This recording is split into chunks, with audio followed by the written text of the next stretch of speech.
नमस्कार। श्री राम पीजी महाविद्यालय के यूट्यूब प्लेटफॉर्म पर आपका स्वागत है।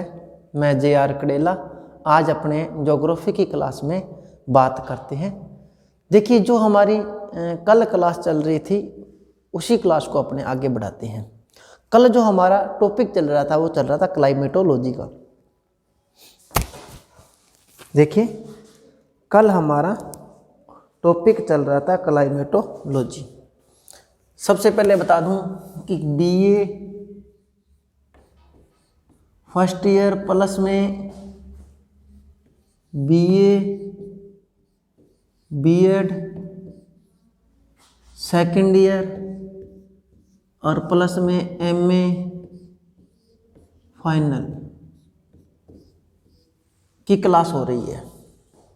ये जो आज हमारी क्लास है, हम कल बात कर रहे थे वायु दाब पेटी। वायु दाब पेटी कल हमने पढ़ ली थी कि हमारे पास हमारी पृथ्वी पर कुल 7 वायु दाब पेटी है। 7 वायु दाब पेटी में हमने कल पढ़ा था 3 पेटी तापजन्य है, जबकि 4 पेटी जो है वो गति जन्य है। 7 पेटी हमने कुल पढ़ी थी और उसमें से 3 जो हमारी पेटियां हैं वो तापजन्य है और 4 जो पेटी हमारी गतिजन्य है। आज हम उसी को आगे बढ़ाते हैं और उसके विस्तार से चर्चा करते हैं। देखिए, सबसे पहले मैं आपको डायग्राम बना के दिखाता हूँ। डायग्राम को बड़े ध्यान से समझना है। देखिए,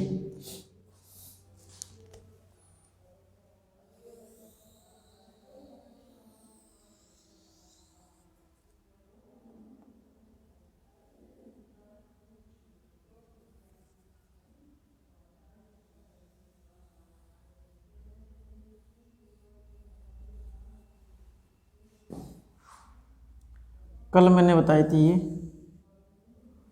5 डिग्री नॉर्थ इक्वेटर से 5 डिग्री साउथ इक्वेटर के। देखिए, हम सामान्य स्थिति की बात कर रहे हैं। किसकी? सामान्य स्थिति की। सामान्य स्थिति की बात करते हैं। दूसरी जो हमारी पेटी थी वो थी हमारी यहाँ 30 से 35। तीसरी जो पेटी हमारी यहाँ आएगी 60 से 65 और एक आ गई हमारी यहाँ, तो ये होगी 30 से 35 डिग्री नॉर्थ इक्वेटर 60 से 65 नॉर्थ इक्वेटर और ये जो हमारी है ये है 85 to 90। 85 से 90। अब देखिए, इधर भी हमारी ये थी, ये भूमध्य रेखीय निम्न वायुदाब पेटी है। ये है उपोष्ण उच्च वायुदाब पेटी। ये है उपध्रुवीय निम्न वायुदाब पेटी और ये है हमारी ध्रुवीय उच्च वायुदाब पेटी।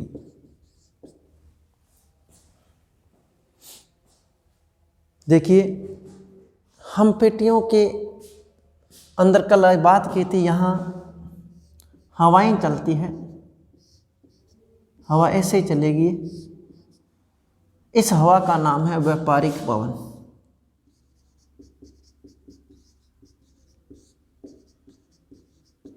यहाँ हवा चल रही है,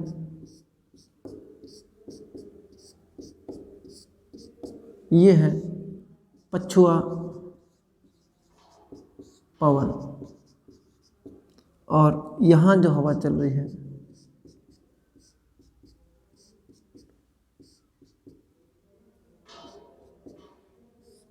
ध्रुवीय पवन। ठीक इसी प्रकार ये जो उत्तरी गोलार्ध में है, ये दक्षिण गोलार्ध में ही सेम है। 30 से 35,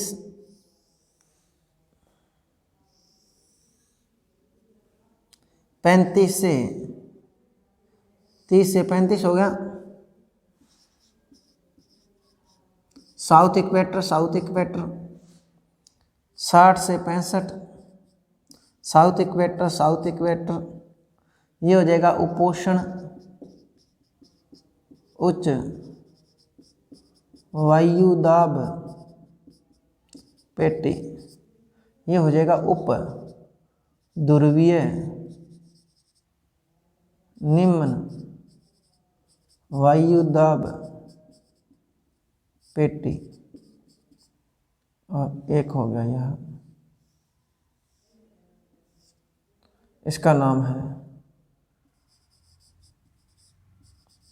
ध्रुवीय उच्च वायुदाब पेटी।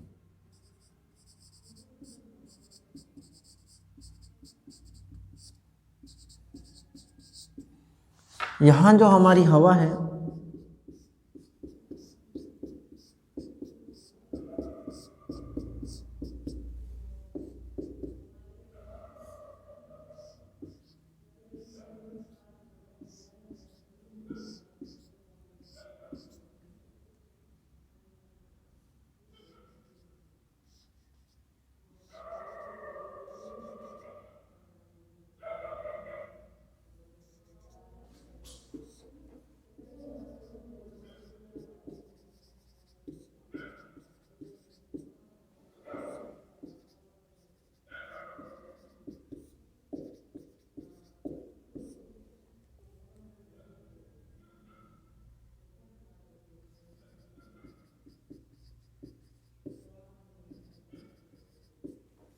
पवन,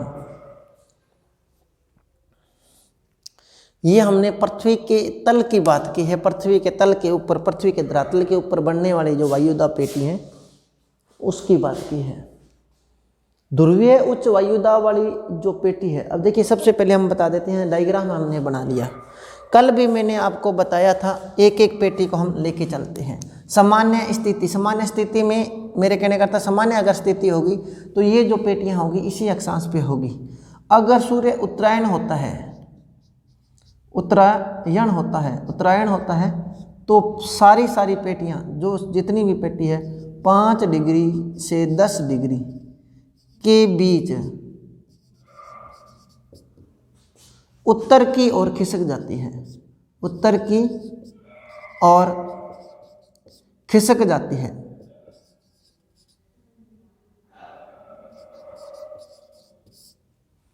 और अगर सूर्य दक्षिण में हो, दक्षिण में दक्षिणायन हो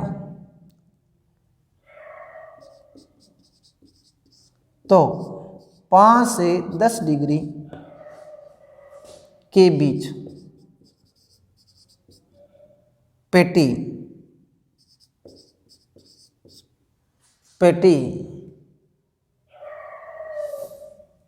दक्षिण की ओर खिसक जाती है।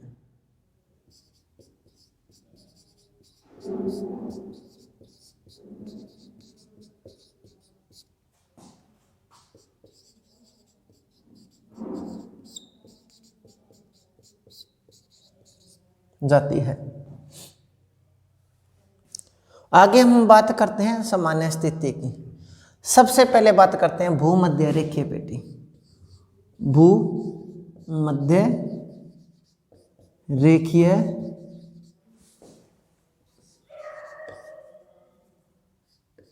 निम्न वायुदाब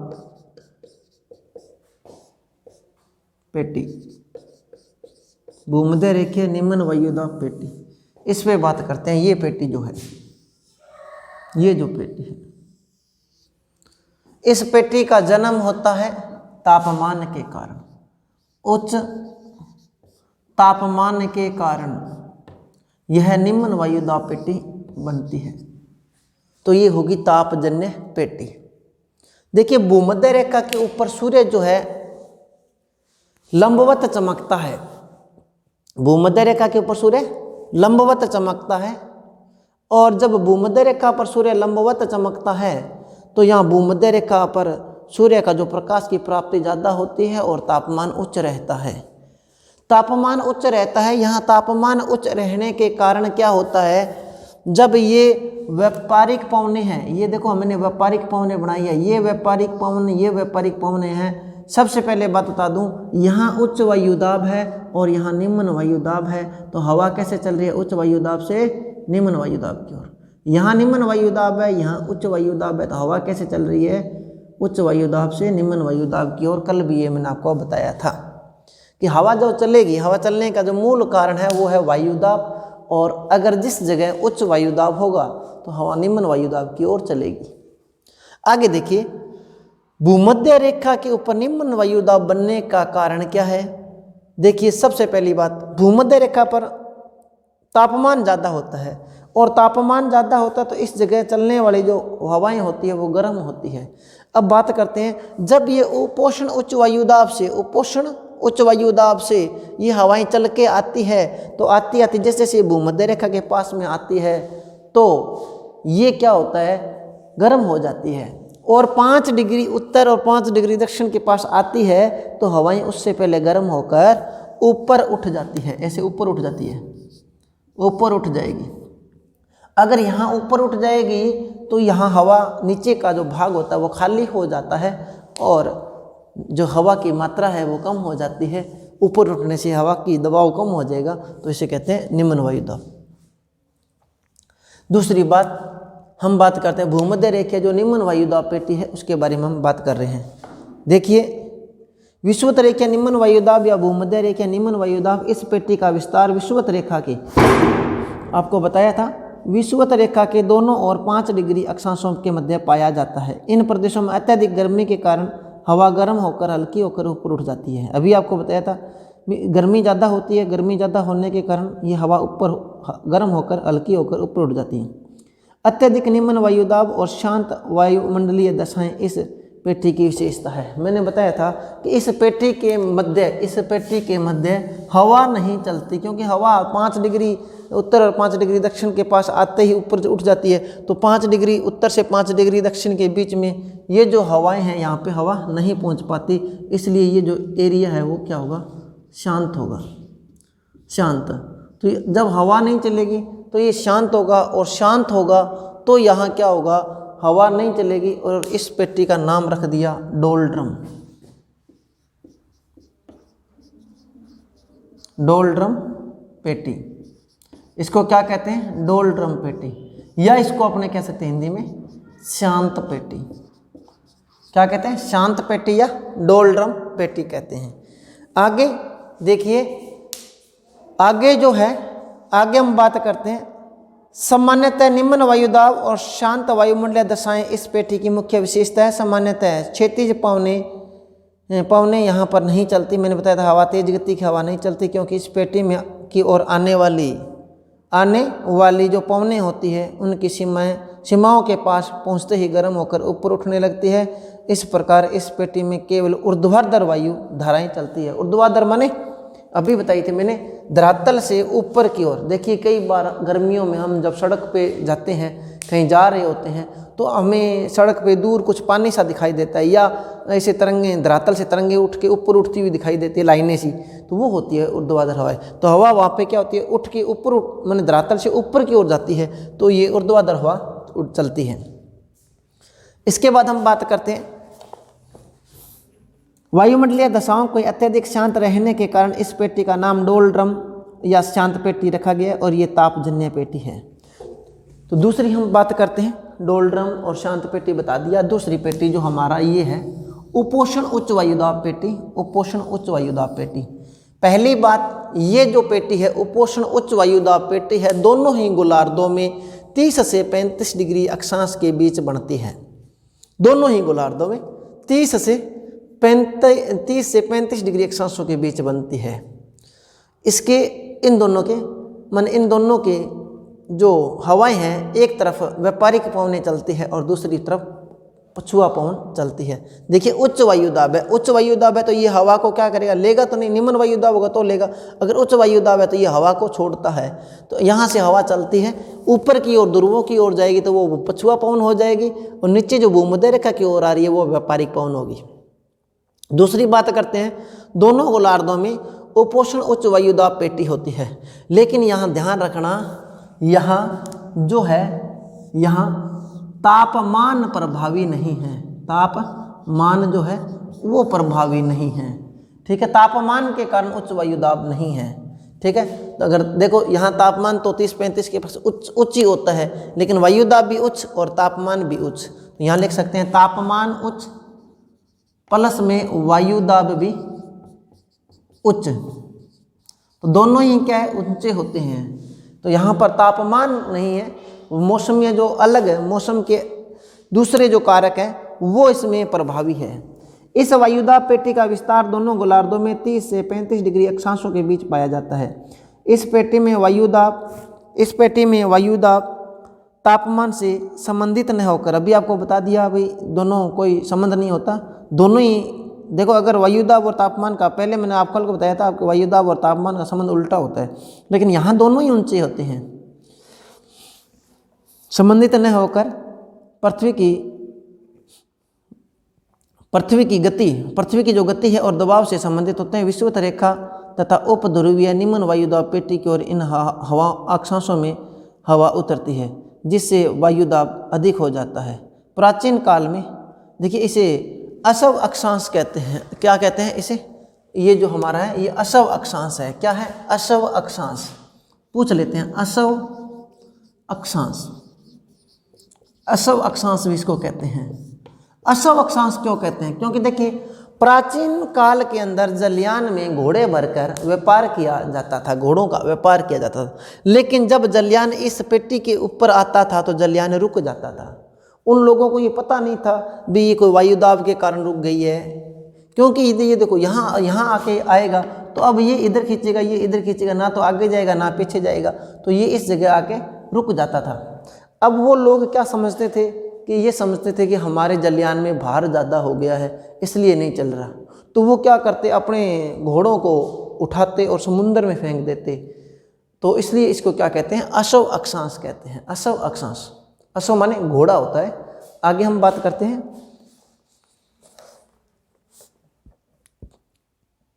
इन अक्षांशों के नीचे उतरती है, जिससे यहाँ निम्न वायुदाब अधिक रहता है। प्राचीन काल में घोड़ों को ले जाने वाली पालदार नावों को शांत वायुमंडलीय दशा के कारण इन अक्षांशों को बहुत कठिनाई होती थी। इन अक्षांशों में बहुत कठिनाई होती थी। ऐसी स्थिति में वे अपनी नावों का भार हल्का करने के लिए घोड़ों को समुद्र में फेंक देते थे। इसलिए इसे असव अक्षांश, हॉर्स लैटिट्यूड कहा जाता है। यह पेटी गतिजन्य है, तापजन्य नहीं है, गतिजन्य है। इसके बाद हम बात करते हैं उपध्रुवीय निम्न वायुदाब के अंदर। दोनों ही गोलार्धों में ये पेटी बनती है और दोनों ही गोलार्धों में 60 से 65 डिग्री अक्षांश के बीच बनती है। 60 से 65 डिग्री अक्षांश के बीच बनती है, दोनों ही गोलार्धों में बनती है। तो ये उपध्रुवीय निम्न वायुदाब पेटी है। इस पेटी की अगर बात करें तो यहाँ पे देखिए तापमान भी निम्न होता है। 60 डिग्री के बाद तापमान भी क्या होगा? निम्न होगा। और वायुदाब, एयर प्रेशर जो होता है, एयर प्रेशर, वो भी क्या होगा? निम्न होगा। माने दोनों ही क्या होंगे? निम्न होंगे। तो ये जो होगा तापमान, देखो अगर तापजन्य होती तो उनमें उल्टा संबंध होता, लेकिन तापमान भी कम है और वायुदाब भी कम है, इसलिए ये पेटी क्या है? गतिजन्य है। क्या है? गतिजन्य पेटी है। गतिजन्य पेटी है।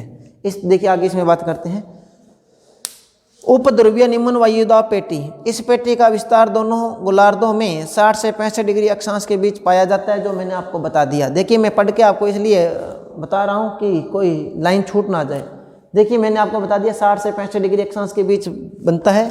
इसके बाद इन अक्षांशों में तापमान भी कम होता है और वायु दाब भी कम रहने का कारण कम होता है, और इसका जो मूल कारण होता है वो पृथ्वी का घूर्णन होता है। इन अक्षांशों में वायु फैलकर स्थानांतरित हो जाती है जिससे निम्न वायुदाब की उत्पत्ति होती है, और यह पेटी गतिजन्य पेटी है।